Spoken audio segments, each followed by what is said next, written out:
Bonjour à toutes et à tous, c'est Andrea. Aujourd'hui on se retrouve pour une nouvelle vidéo, et dans cette vidéo, je vais essayer de répondre à une question que je reçois très souvent en commentaire ou par mail, qui est: je viens de commencer le Rubik's Cube ou j'aimerais m'y mettre, j'aimerais devenir speedcuber, qu'est-ce que je dois faire? Alors, c'est une question assez longue à répondre, mais que je peux comprendre, qui est très importante, et j'aurais beaucoup aimé qu'on m'aide là-dessus lorsque j'ai commencé le cube, donc c'est ce qu'on va essayer de faire aujourd'hui dans cette vidéo. Alors ça sera une sorte de tout ce qu'il y a à savoir pour commencer le Rubik's Cube. Donc il y aura un petit peu, on va un petit peu te parler de quelle méthode utiliser, comment progresser, quel cube utiliser, les méthodes d'apprentissage, l'organisation au niveau horaire et emploi du temps qu'on doit consacrer au cube en fonction de notre motivation, tout ça. Et puis comment devenir speedcuber, et voilà quoi. Et un petit peu à quoi s'attendre là-dessus. Alors il y aura beaucoup de liens et de référencements dans cette vidéo, donc que ce soit des vidéos de moi ou de collègues, donc je les mettrai en annotation, mais également dans les commentaires, alors n'hésitez pas à cliquer dessus, ce sera très important si ça vous intéresse. Et c'est parti. Voilà. Alors cette vidéo, elle sera divisée en plusieurs parties. D'abord on va parler des méthodes d'apprentissage, et ensuite surtout des méthodes de résolution et comment s'améliorer, et voilà.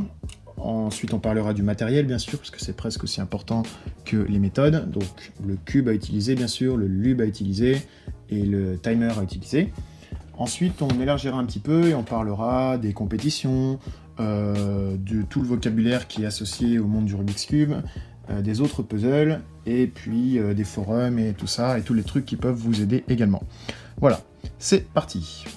Alors, juste avant de commencer tout ça, donc disons que vous avez commencé le Rubik's Cube, que vous venez d'apprendre.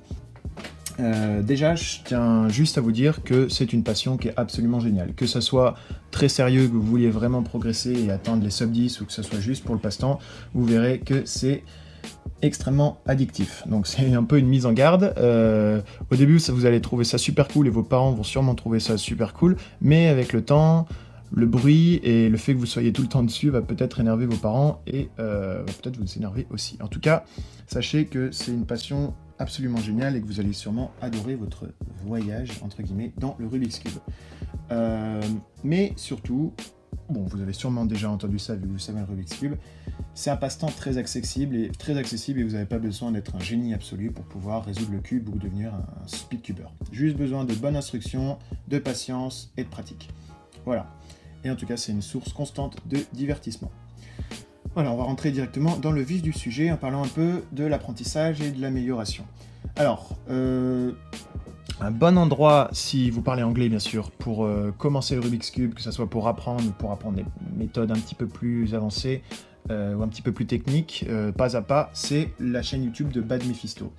Il y a tout dessus, je vous le mets en lien, c'est très très vieux, mais ça n'a pas vieilli dans la qualité de pédagogie. Par contre, si vous ne parlez pas anglais, je vous conseille bien sûr... alors, je m'envoie des fleurs, mais je vous conseille mes vidéos. Enfin, je vous mets ici en lien mes vidéos de méthodes débutantes d'apprentissage de résolution. Mes vidéos, ce qui est un peu chiant, c'est qu'elles sont longues parce que je veux rentrer trop dans le détail, donc c'est en 5 parties, donc il faut bien prendre 1h30 pour le résoudre de A à Z. Donc c'est pour ça que je vous mets également juste ici le lien de la chaîne YouTube de Victor Collin, et ici son Rubik's Cube, enfin son tutoriel de Rubik's Cube de la méthode débutant, qui est parmi, voire le meilleur français. Voilà. Et il y a également la chaîne YouTube de Clément Cherblanc et de Cubes Brother, qui sont également super pour commencer. Voilà. Ensuite, ce qu'il faut savoir, c'est qu'une fois que vous avez atteint un niveau plutôt bon, donc c'est-à-dire, on va partir du principe que vous utilisez un Rubik's assez classique, donc c'est-à-dire le Rubik's que vous pouvez acheter en magasin, donc le voici, de la marque Rubik's, pas un Speedcube que vous pouviez acheter sur internet, et qu'avec un petit peu de pratique avec la méthode débutant, vous atteignez, on va dire, 2 minutes. À partir de là, il va peut-être falloir soit changer de méthode, soit changer de cube.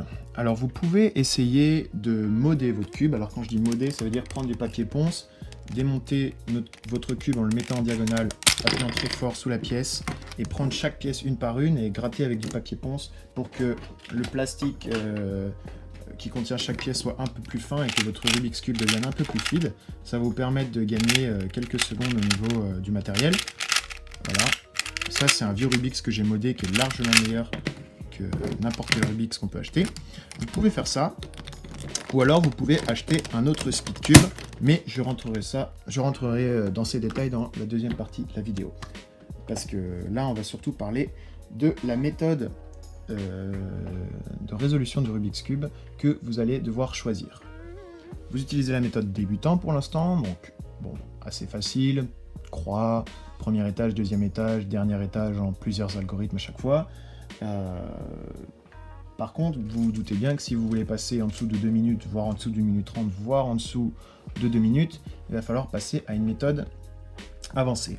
Alors il y a beaucoup de méthodes avancées. Je vous conseille ma vidéo que j'ai fait là-dessus, que je vous mets en annotation, qui s'appelle « Quelle méthode de speedcubing choisir ?» Mais cette vidéo, je l'ai fait il y a longtemps, et en fait, je pars déjà avec un petit... avec quelques connaissances, enfin, considérant que celui qui regarde la vidéo a quelques connaissances. Donc on va reprendre un peu depuis le début. Vous avez la méthode débutant. Les 4 méthodes à choisir pour aller plus loin, c'est la méthode Friedrich.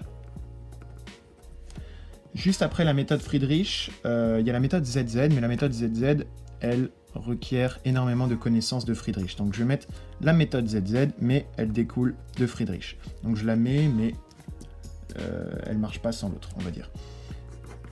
Ensuite, vous avez la méthode roue. Et donc ces deux méthodes, Friedrich et roue, c'est les deux principales méthodes de speedcubing à utiliser absolument. Et vous allez principalement choisir entre les deux.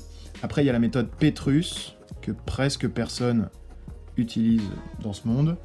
Et après, bon bah, je ne vais pas rentrer plus dans les détails des autres méthodes, Snyder, tout ça, parce que ça vous prendrez beaucoup trop de temps à apprendre et ça ne sera pas forcément utile. La méthode que je vous conseille, c'est la méthode que j'utilise et que, on va dire, 98% des cubeurs sur Terre utilisent, c'est la méthode Friedrich. C'est celle que j'ai utilisée, c'est celle pour laquelle il y a le plus de tutoriels sur YouTube, et c'est celle pour laquelle, je dirais, il y a de plus de chances d'atteindre un niveau sub 10 en moins de 2 ans. Pour la méthode roue, je dirais que c'est possible, mais il y a moins de tutoriels possibles. Alors bien sûr, vous serez beaucoup plus cool que tous les autres cubeurs parce que vous utiliserez roue et vous ne serez pas comme tout le monde. Est-ce que c'est un facteur important? Je ne sais pas. Mais en tout cas, c'est une méthode qui a un potentiel, je dirais, aussi grand que Friedrich. C'est juste que tous les gens ont choisi Friedrich, peut-être par simplicité. Mais je tiens tout de suite à vous informer là-dessus. Friedrich, vous allez avoir énormément d'algorithmes, c'est-à-dire de petites formules d'environ entre 10 et 14 mouvements à apprendre. Pour apprendre Friedrich complet, vous allez devoir connaître par cœur environ 100 algorithmes, entre 10 et 14 mouvements chacun. Pour Friedrich complet. Pour Friedrich débutant, dont je vais rentrer dans les détails juste après, vous allez devoir apprendre quelque chose comme 10 algorithmes, ce qui est déjà beaucoup. Mais il y a une grosse différence de temps entre Friedrich débutant et Friedrich avancé. Et il y a une grosse partie aussi qui va être de la réflexion. On appellera ça les F de L. On va essayer de faire les 2 premiers étages du Rubik's Cube en même temps. Ça sera beaucoup de réflexion plus que de l'apprentissage. Voilà. Par contre, roue, il n'y aura pas énormément d'algorithmes à apprendre, mais ça va être énormément de réflexion. C'est-à-dire réfléchir sur le cube, s'entraîner, se casser la tête, et voilà. Mais je dirais que le potentiel est le même. Pour Petrus, j'en parle pas trop. Si vous avez vraiment envie d'utiliser Petrus, vous pouvez le faire, mais ça va être plus dur, je pense, d'atteindre un niveau sub 10 en 2 ans en utilisant Petrus qu'autre chose. Voilà. Alors ça, c'est pour les méthodes avancées. Alors, disons, si vous choisissez d'aller vers Friedrich, comme je l'ai dit, comme 95% des cubeurs, il va y avoir plusieurs stades de progression. Alors, ces stades de progression, j'ai fait une vidéo spécialement là-dessus que je vous mets en lien ici, qui va être extrêmement importante pour comprendre un petit peu vers où le Rubik's Cube va vous amener en termes de connaissance du Rubik's Cube lorsque dans votre voyage vers le speed cubing, dans le speed cubing. C'est-à-dire, regardez cette vidéo que je vous mets juste là, vous allez tout comprendre. Mais je vais un petit peu résumer un peu ce qui se passe dans cette vidéo, en partant du principe que vous décidez d'aller vers la méthode Friedrich. La méthode Friedrich, elle sera pas énormément différente de la méthode débutant. C'est-à-dire que la méthode débutant avec laquelle vous avez appris le Rubik's Cube, il y a d'énormément de chances que vous ayez à faire une croix au début, et ensuite faire le premier étage, comme ceci, faire le premier étage, et ensuite faire le deuxième, pièce par pièce, faire le deuxième étage, et ensuite, de différentes manières, faire le troisième étage et résoudre le cube. Voilà. Pour la méthode Friedrich, ça va pas être si différent que ça, dans le sens où il y aura quand même une croix à faire pour le tout début. Ensuite, il faudra qu'on fasse le premier étage et le deuxième étage en même temps. Donc, premier étage plus deuxième en même temps. On va appeler ça les F de L pour First Two Layers. Et ensuite, on fera la face jaune en haut. Donc, vous avez fini vos deux premiers étages. Vous arrivez là. Vous devez faire la face jaune. On va dire il y a beaucoup d'algo à apprendre, mais le but, c'est juste de faire la face jaune en haut, sans casser tout ce qu'on vient de faire. On va appeler ça l'OLL pour Orientation of Last Layer. Et ensuite, le PLL pour Permutation of Last Layer. Et finir le cube. Vous voyez que si on prend la première lettre à chaque fois, ça fait CFOP. Et bien quand on parle de CFOP, on parle de Friedrich. Alors, pour apprendre ceci, je vais vous conseiller la chaîne de Victor Collin encore. Il a fait de super vidéos pour Friedrich débutant. Je vous conseille de commencer par Friedrich débutant dans tous les cas. Parce que comme je l'ai dit tout à l'heure, il y a deux Friedrich. Il y a le Friedrich débutant, où normalement, ici, lorsqu'on est au PLL, on a 21 algos à apprendre. En débutant, on n'en a que 4. Parce qu'on le fait en 2 algos, ce PLL. Pareil pour l'OLL. Normalement, il y en a 55. En débutant, il n'y en a que 6. Ensuite, pour les F de L, c'est de la réflexion. Il faut s'entraîner à créer les paires et tout ça. Et après, pour la croix également. Voilà. Donc c'est pour ça que je vous conseille de commencer par Friedrich débutant. Pour Friedrich débutant, j'ai fait énormément de tutoriels là-dessus. Je vous les mets en description et je vous les mets en annotation. Je vous conseille également la chaîne de Victor Collin là-dessus qui est superbe. Et la chaîne de Clément Cherblanc qui est également superbe là-dessus. Il y a énormément de contenu pour les F de L sur le YouTube francophone. Je vais vous mettre pas mal de liens en description concernant l'apprentissage de Friedrich débutant. Mais voilà, il y a énormément de ressources. Ensuite, pour passer à Friedrich avancé, il y a également beaucoup de ressources.